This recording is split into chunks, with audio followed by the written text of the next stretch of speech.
আমি শৈশৱৰ পৰা তেখেতক পাইছিলোঁ।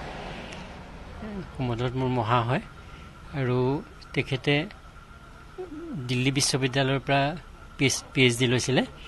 আৰু মামণি ৰয়ছম গোস্বামী এইসকল মানে তেখেতৰ সহপাঠী আছিলে। ডক্টৰ নগেন শইকীয়া এইসকল সহপাঠী আছিল। আৰু আমি আচলতে এটা ডাঙৰ ক্ষতিৰ সন্মুখীন হৈছোঁ, কাৰণ তেখেতে আচলতে শেহতীয়াকৈ এই মুহূৰ্তলৈকে তেখেতে বিভিন্ন সাহিত্যকৰ্ম কৰি গৈছিলে। আৰু শেহতীয়াকৈ হেমকোষৰ যিটো নতুন সংস্কৰণ, সেই সংস্কৰণটোত তেখেতে যিখিনি কষ্ট কৰি পেলাই অসমীয়া জাতিলৈ উপহাৰ দি থৈ গ'ল, সেইটো এটা ডাঙৰ অৱদান বুলি আমি অনুভৱ কৰোঁ।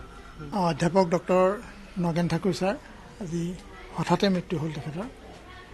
তেখেত এজন ভাষাতত্ত্ববিদেই নহয়, এজন খুব ভাল কবি, অসমীয়া সাহিত্যৰ এজন সমালোচক আৰু এজন খুব গুণী শিক্ষক। গতিকে কেইবাটাও গুণেৰে বিভূষিত ঠাকুৰ ছাৰৰ মৃত্যুত আচলতে এই মানে আকস্মিকভাৱেই মৃত্যু হৈছে। যদিও তেখেতৰ বয়স হৈছে, তথাপিতো আজি মৃত্যুটো আমি তেখেতৰ আকস্মিক মৃত্যু। গতিকে আকস্মিক মৃত্যুত আচলতে আমি সকলোৱেই দেৰগাঁওবাসীয়ে নহয়, আমি অসমবাসী আচলতে হতবাক।